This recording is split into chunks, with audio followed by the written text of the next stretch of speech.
সালাবা আমার নবীর দরজায় দৌড়ায়, কারণ আমার নবী রহমাতাল লিল আলামিন, আমার নবী সাইয়্যিদুল মুরসালিন, আমার নবী ক্ষমা করণের একটা ঘোষণা তো দিবেন। এই চিন্তা করিয়া সালাবাতুল আনসারী রাদিয়াল্লাহু তাআলা আনহু ওই নবীর কাছে চলে গেলেন। নবী কথা শোনার পর কি হয়েছে সালাবা বলো? বলে তাবুকের যুদ্ধে যাওয়ার পর সাইদ ইবনে আব্দুর রহমানের স্ত্রীর হাতটা আমি ধরেছিলাম, আমি আমানতের খেয়ানত করে ফেলেছি। এই কথা বলার মাত্র নবী বলে যাও তুমি দূর হও, তোমার কোনো ক্ষমা নাই। এমন সময় সালাবার একটা মেয়ে খমসানা ঘর থেকে বের হইয়া বলে, ও বাবা, যেই জায়গায় আবু বকরের কাছে তোমার কোনো ক্ষমা নাই, ওমরের কাছে ক্ষমা নাই, হযরত আলীর কাছেও তোমার কোনো ক্ষমা নাই, নবীর কাছে তোমার ক্ষমা নাই, আমার নবীও তোমার উপরে সন্তুষ্ট না, আমার আল্লাহও তোমার উপরে সন্তুষ্ট না। যতক্ষণ পর্যন্ত আল্লাহ সন্তুষ্ট না হবে, নবী সন্তুষ্ট না হবে, ততক্ষণ পর্যন্ত আমি তোমাকে বাবা বলে ডাকবো না, বাবা হিসাবে ডাকবো না। এই কথা বলা মাত্র সালাবা চোখের পানি ছাড়িয়া ওই উঁচু পাহাড়ে চলে যায়, কান্নার আওয়াজ, কান্নার আওয়াজ। আল্লাহকে বলে, দয়ার মালিক, তুমি আমাকে বানাইছো, সবাই ফিরে দিলে তুমি তো ফিরাইতে পারো না, কারণ তুমি রহমান, তুমি রহিম, তুমি গফফার, তুমি সত্তার, তুমি তো ফিরাইতে পারো না। মা ফিরাইয়া দিতে পারে, বাবাও ফিরাইয়া দিতে পারে, তুমি তো ফিরাইতে পারো না। নবী ফিরাইয়া দিতে পারে, তুমি তো ফিরাইতে পারো না। প্রতিদৈনিক কান্নার আওয়াজ, কান্নাকাটি করতে করতে আল্লাহর কাছে এমন কবুল হয়ে গেলেন। এরে মুসলমান নবীর উম্মত, এ বলার মুসলমান, সাহাবীদের ইতিহাস পড়ো, দেখো সাহাবীরা সামান্য গুনাহ করার কারণে আল্লাহর কাছে কেমন কাঁদছে, সাহাবীরা যে কত কষ্ট করেছে, সামান্য কিঞ্চিত পরিমাণ গুনাহ হওয়ার কারণে সাহাবীরা কত কষ্ট করেছে। রে মুসলমান, সাহাবীদের ইতিহাস যদি পড়ো, চোখের পানি ধরে রাখা যায় না। আমার পয়গম্বর মক্কা থেকে যখন মদিনায় চলে যায়, মদিনার সাহাবীদেরকে যখন কালিমার দাওয়াত দেয়, মদিনার সাহাবীরা কালিমা গ্রহণ করে করে ধীরে ধীরে মুসলমান হইতেছি। এমন একজন সাহাবী সালাবাতুল আনসারী রাদিয়াল্লাহু তাআলা আনহু, তিনিও রাসূলের হাতে কালিমা পড়ে মুসলমান হয়ে গেছেন, যুবক একজন সাহাবী। এ যুবক ভাই, কথাটা ভালোভাবে দিলের কান দিয়া বুঝবা। ওই যুবক সাহাবী যখন নবীর হাতে কালিমা পড়ে মুসলমান হয়ে যায়, সালাবাতুল আনসারী রাসূলকে বলে, ও পয়গম্বর, আমি একজন যুবক সাহাবী, আপনি যেই কাজ দেন ওই কাজে আমি করতে রাজি। তখন রাসূল বলে, ঠিক আছে, তুমি 5 ওয়াক্ত নামাজ পড়বা, আর দান সদকা করবা, আল্লাহর রাস্তায় খরচ করবা, জিহাদের ময়দানে যাইবা। সালাবাতুল আনসারী বলে, লাব্বাইকা ইয়া রাসূলুল্লাহ, আপনি যেই কথা বলেন ওই কথাই আমি রাজি। চিল্লায়া বলেন আল্লাহু আকবার। সাহাবীরা রাসূলের কথা মানতে রাজি ছিল। আর আজ আমাদের বাংলাদেশের মুসলমান, এই ভোলার মুসলমান, রাসূল যেইটা কয়, আল্লাহ যেইটা কয়, এটা মানতে রাজি নাই। ঠিক নি কথা বলেন? এরে মুসলমান, তাকে দেখো, যেই রাসূলের জন্য আমরা আল্লাহকে চিনতে পেরেছি, ওই রাসূলকে আজ বেঈমানরা গালি দেয়। মাঝে মাঝে কিছু কুলাঙ্গার আমার রাসূলের দাড়ি নিয়ে কথা কয়, মাঝে মাঝে কিছু কুলাঙ্গার আমার নবীর ইজ্জত নিয়ে কথা বলে, আমার নবীর আখলাক নিয়ে কথা বলে। আমরা বলতে চাই, ভোলার মুসলমান দীপ্ত কণ্ঠে বলতে চাই, যদি কোনো বেঈমান, কোনো নাস্তিক আমার নবীর বিরুদ্ধে কথা বলে, তার জিহ্বা টেনে আমরা ছিঁড়ে ফেলবো। ঠিক কিনা কথা বলে? কয়েকদিন আগে আমাদের এই তজুমুদ্দিনের এক কুলাঙ্গার আমার নবীর আখলাক নিয়ে কথা বলেছে। আমরা ভোলার মুসলমান জানাইতে চাই, তোমার যদি বুকে সাহস থাকে রাজ ময়দানে নাইমা আমার রসুলের বিরুদ্ধে কথা বলো, তোমার গায়ের চামড়া আমরা খুলে ফেলবো। ঠিক কিনা কথা বলে মুসলমান? এই জন্য কোরআনের বিরুদ্ধে যারা কথা বলবে, আলেমের বিরুদ্ধে যারা কথা বলবে, নবীর বিরুদ্ধে যারা কথা বলবে, সাবধান করে দেই, আলেমের বিরুদ্ধে কথা বললে আল্লাহ বেজার হয়ে যান। নবীর বিরুদ্ধে কথা বললে জান্নাত পাইবা না, আল্লাহর বিরুদ্ধে কথা বললে তোমার জাহান্নাম। ঠিক কিনা কথা বলে মুসলমান? নবীর উম্মতের দল সালাবাতুল আনসারী রাদিয়াল্লাহু তাআলা আনহু বলে, ও পয়গম্বর, আপনি যা বলেন তা আমি শুনতে রাজি। কিছুদিন পর মদিনার ভিতরে তাবুকের যুদ্ধের দামামা বেজে গেল। তাবুকের যুদ্ধের জন্য সমস্ত সাহাবা একরাম প্রস্তুতি নিতেছেন। সাহাবারা আয়েশা বলে, ও পয়গম্বর, এই মদিনা থেকে যদি সব সাহাবীরা চলে যায় তাহলে বেঈমানরা তো মদিনার দিকে আক্রমণ করবে। একজন পাহারাদার হিসাবে আপনি মদিনার ভিতরে কাউকে রাইখা যান। নবী আমার সালাবাতুল আনসারীকে ডাইকা বলে, রে সালাবা, এই মদিনার পাহারাদারি জিম্মাদারি আমানত হিসাবে নিতে পারবা কিনা? সালাবাতুল আনসারী বলে, রাসূল আপনি যদি বলেন আমি রাজি। রাসূল বলে, রে সালাবাতুল আনসারী, এই মদিনার যেই ঘরে খাবার নাই খাবার পৌঁছায়া দিবা, কারণ সাহাবা একরাম যুদ্ধে যাইবে, যাওয়ার পর ফিরার জন্য অনেক দিন সময়, তুমি পারবা কিনা? সালাবাতুল আনসারী বলে, রাসূল আপনি কোনো চিন্তা করবেন না, আমি আমানত রক্ষা করার চেষ্টা করব। এই কথা বলার পর কিছুদিন পর রাসূল সাহাবীদেরকে নিয়ে তাবুকের যুদ্ধে চলে গেল। সালাবাতুল আনসারী রাদিয়াল্লাহু তাআলা আনহু মদিনার ঘরে ঘরে ঘরে ঘরে খাবার পৌঁছে দেয়। মদিনার ঘরে ঘরে সালাবাতুল আনসারীর দেখাশোনা করতেছি। সালাবাতুল আনসারীর একজন ভাই ছিল সাইদ ইবনে আব্দুর রহমান। এই সাইদ ইবনে আব্দুর রহমানের ঘরে গেলেন।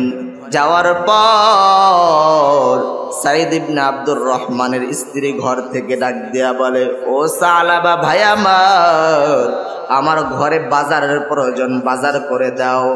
সালাবাতুল আনসারী বলে, ঠিক আছে, বাজারের ব্যাগ দেন। বাজারের ব্যাগ নিয়ে সালাবা রওনা করলেন।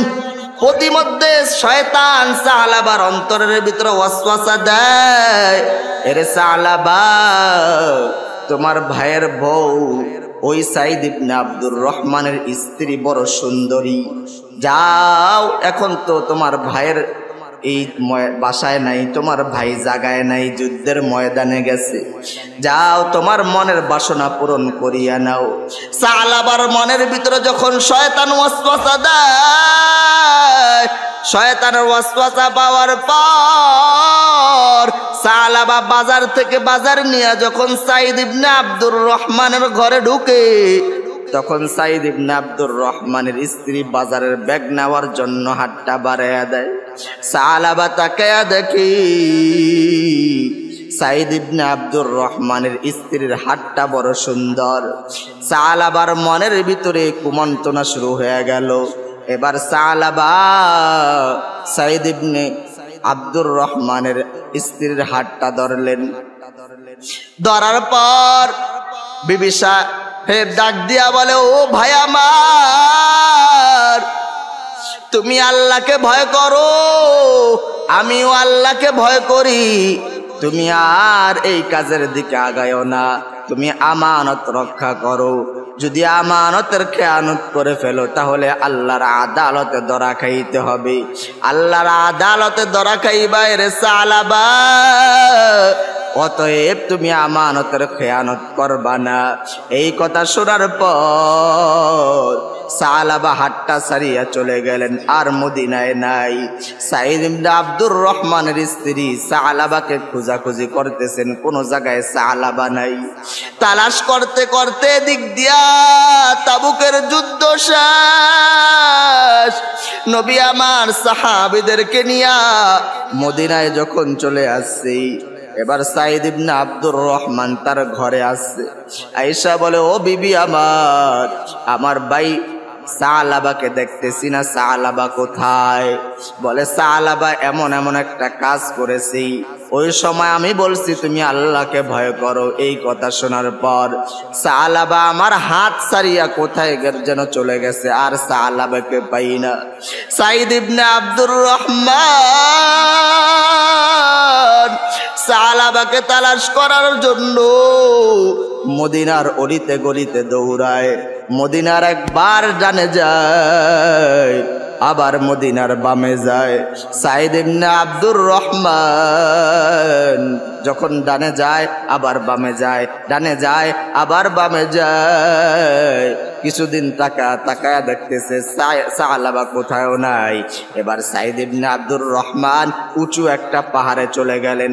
যায়া দেখতেছে ওই জায়গায় কে যেন কাঁদতেছে। এই উঁচু পাহাড়ের ভিতরে কে কাঁদতেছে, কার কান্নার আওয়াজ? সাইদ ইবনে আব্দুর রহমান যা দেখে সালাবা সিজদায় পড়ে কান্নাকাটি করতেছি। এবার ডাক দেয়া বলে, ও সালাবা ভাই আমার, তুমি চলো মদিনায় চলো, আমার বিবি তোমাকে মাফ করে দিয়েছেন, আমিও তোমাকে মাফ করে দিলাম, চলো। সালাবা ডাক দেয়া বলে, না, আমি মদিনার মানুষকে আমার এই চেহারা দেখাইতে চাই না, কারণ আমি আমানতের খেয়ানত করে ফেলেছি। আমি আমার এই চেহারা এই মদিনার মানুষদেরকে দেখাইতে চাই না। এই কথা বলিয়া সালাবা আসতে চায় না। সাইদ ইবনে আব্দুর রহমান সালাবার হাতটা ধরিয়া বলে, চলো ভাই আমার, তুমি চাইবা? বলে, তুমি যদি আমাকে নিতে হয় তাহলে আগে আমার হাত দুইটা বাঁধো, পাও দুইটা বাঁধো। আমার হাত দুইটা গলার ভিতরে বাঁধিয়া, পাও দুইটা গলার ভিতরে বাঁধিয়া আমাকে টানা হেসরা করতে করতে করতে করতে মদিনায় নিয়ে যাইবা। মদিনায় নেওয়ার পর সর্বপ্রথম আবু বকরের বাড়িতে যাইবা। দেখবো আবু বকরের কাছে আমার কোনো ক্ষমা আছে কিনা। আমি মদিনায় যাইয়া আবু বকরকে জিজ্ঞাসা করব আমি কি কোনো ক্ষমা পাইব কিনা। এবার সাইদ ইবনে আব্দুর রহমান সালাবাকে টানা হেসরা করতে করতে করতে করতে আবু বকরের বাড়িতে নেয়। আবু বকরের দরজায় যাওয়ার পর এবার সালাবা সালাম দেয়, ও আবু বকর ভাই আমার। বলে, কে তুমি? বলে, সালাবাতুল আনসারী। কি হয়েছে, কেন তোমার হাত বাঁধা পাও বাঁধা? বলে, আমি এমন অন্যায় করলাম, যখন রাসূল তাবুকের যুদ্ধে যায় তখন আমি আমানতের খেয়ানত করার জন্য চেষ্টা করেছি, কিন্তু আমার ভাইয়ের স্ত্রী বলেছে আল্লাহকে ভয় করো। এই কথা বলা মাত্র আমি চলে আসছি। আবু বকর বলে, যাও যাও, তোমার কোনো ক্ষমা নাই, তুমি চলে যাও, তোমার কোনো ক্ষমা নাই। সালাবা এবার হযরত ওমরের কাছে দৌড়ায়। ওমরের মাথা বড় গরম, বলে, কোনো ক্ষমা নাই, যাও আমার কাছ থেকে দূর হও। সালাবা এবার হযরত আলীর দরবারে যায়। আলী বলে, তাড়াতাড়ি যাও, দূর হও, আমার কাছ থেকে দূর হও। সালাবা বলে, না না, আমি চাইলাম আমার চেহারা নবীকে দেখাইব না, এখন চলো আমার নবীর কাছে যাই, আমি নবীর কাছে জিজ্ঞাসা করি আমি ক্ষমা পাইব কিনা। এই কথা বলিয়া সালাবা আমার নবীর দরজায় দৌড়ায়, কারণ আমার নবী রাহমাতাল লিল আলামিন, আমার নবী সাইয়্যিদুল মুরসালিন, আমার নবী ক্ষমা করণের একটা ঘোষণা তো দিবেন। এই চিন্তা করিয়া সালাবাতুল আনসারী রাদিয়াল্লাহু তাআলা আনহু ওই নবীর কাছে চলে গেলেন। নবী কথা শোনার পর কি হয়েছে সাহাবা বলো? বলে তাবুকের যুদ্ধে যাওয়ার পর সাইদ ইবনে আব্দুর রহমানের স্ত্রীর হাতটা আমি ধরেছিলাম, আমি আমানতের খেয়ানত করে ফেলেছি। এই কথা বলার মাত্র নবী বলে যাও তুমি দূর হও, তোমার কোনো ক্ষমা নাই। এমন সময় সালাবার একটা মেয়ে খমসানা ঘর থেকে বের হইয়া বলে ও বাবা, যেই জায়গায় আবু বকরের কাছে তোমার কোনো ক্ষমা নাই, ওমরের কাছে ক্ষমা নাই, হযরত আলীর কাছেও তোমার কোনো ক্ষমা নাই, নবীর কাছে তোমার ক্ষমা নাই, আমার নবীও তোমার উপরে সন্তুষ্ট না, আমার আল্লাহও তোমার উপরে সন্তুষ্ট না। যতক্ষণ পর্যন্ত আল্লাহ সন্তুষ্ট না হবে, নবী সন্তুষ্ট না হবে, ততক্ষণ পর্যন্ত আমি তোমাকে বাবা বলে ডাকবো না, বাবা হিসাবে ডাকবো না। এই কথা বলা মাত্র সালাবা চোখের পানি ছাড়িয়া ওই উঁচু পাহাড়ে চলে যায়, কান্নার আওয়াজ, কান্নার আওয়াজ। আল্লাহকে বলে দয়ার মালিক,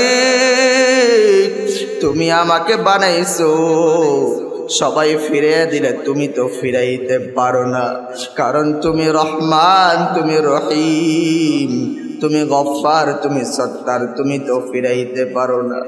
মা ফিরাইয়া দিতে পারে, বাবাও ফিরাইয়া দিতে পারে, তুমি তো ফিরাইতে পারো না। নবী ফিরাইয়া দিতে পারে, তুমি তো ফিরাইতে পারো না। প্রতিদৈনিক কান্নার আওয়াজ, কান্নাকাটি করতে করতে আল্লাহর কাছে এমন কবুল হয়ে গেলেন।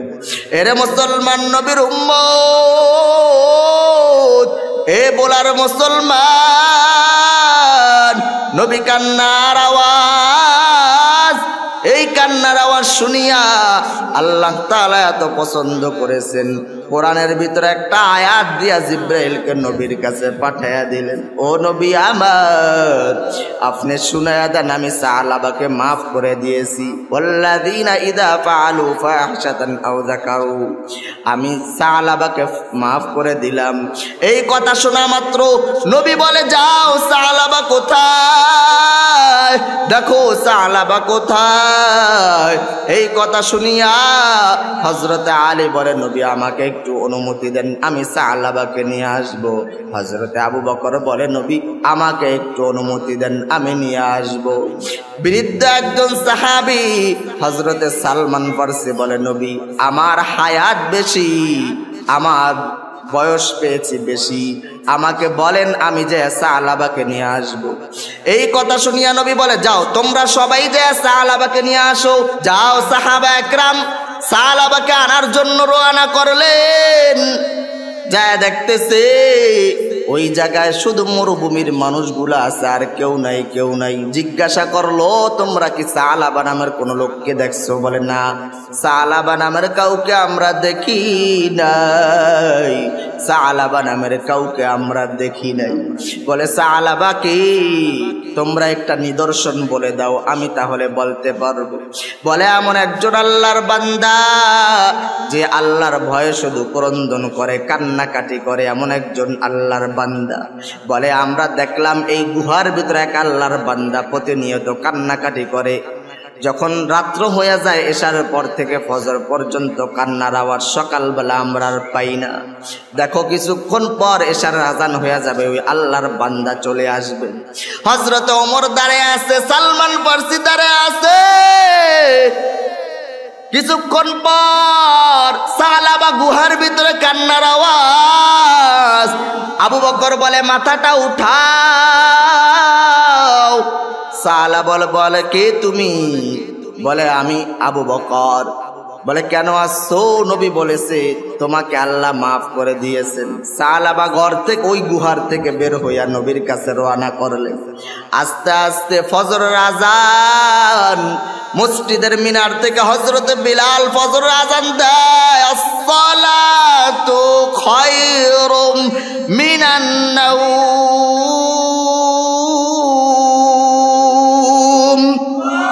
ঘুমের চেয়ে নামাজ ভালো, আর তুমি ঘুমাইও না, ঠিক মতো পড়িলে নামাজ জান্নাত তোমার ঠিকানা। পশু পাখি কীট পতঙ্গ কেউ ঘুমিয়ে রইল না, মানুষ হয়ে ঘুমিয়ে থাকা ঠিক তো মোদের হবে না। এরে মুসলমান নবীর উম্মতের দল, হযরতে সালমান ফার্সি বলে চলো মসজিদে নববীতে যাইবা, রাসূল নামাজের ইমামতি করতেছে চলো। এবার হযরতে সালাবা মসজিদে নববীতে গেলেন। আমার নবী নামাজের ভিতরে দাঁড়ায়া কেরাত পড়তেছে, দ্বিতীয় রাকাতে পড়তেছে আলহাকুমুত তাকাসুর। কিছুক্ষণ পর শুনতেছে নামাজের ভিতরে বিকট আওয়াজ, নামাজের ভিতরে বিকট আওয়াজ। নামাজ শেষ হয়ে দেখতেছে কে যেন গড়াইতেছে, তাকে দেখতেছে এটা আর কেউ না, সালাবাতুল আনসারী গড়ে গড়ে কান্নাকাটি করতেছি। এবার সাহাবীরা যায় দেখে সালাবা দুনিয়ার ভিতরে আর নাই। আমার নবী বলে যাও যাও, ওই সালাবাকে আল্লাহ এমন ভাবে মাফ করেছে, তাড়াতাড়ি জানাজার ব্যবস্থা করে দাও। এবার জানাজা পড়াইবার জন্য সবাই রওনা হয়ে গেলেন। আমার নবী জানাজার ইমামতি করিয়া এবার আমার নবী তাকে কাফন দাফন দেওয়ার জন্য রওনা করলেন। কবরস্থানে যাইতেছেন, নবী পায়ের আঙ্গুলি ভর করে করে হাঁটতেছে। জিজ্ঞাসা করে নবী আপনি কেন আঙ্গুলি ভর করে হাঁটতেছেন? বলে আল্লাহ এমন ভাবে কবুল করছে, এই সালাবাতুল আনসারীর জানাজায় লক্ষ কোটি কোটি আল্লাহ তাআলা ফেরেশতাকে অবতরণ করে দিয়েছেন। মুসলমান আমরাও যদি আল্লাহর কাছে তওবা করতে পারি, আমরাও যদি আল্লাহর রহমত থেকে নিরাশ না হয়ে যাই, রহমতের দরিয়ায় ডুব দেই, তাহলে আল্লাহ তাআলা আমাদেরকে কবুল করবেন। সবাই বলেন আমিন।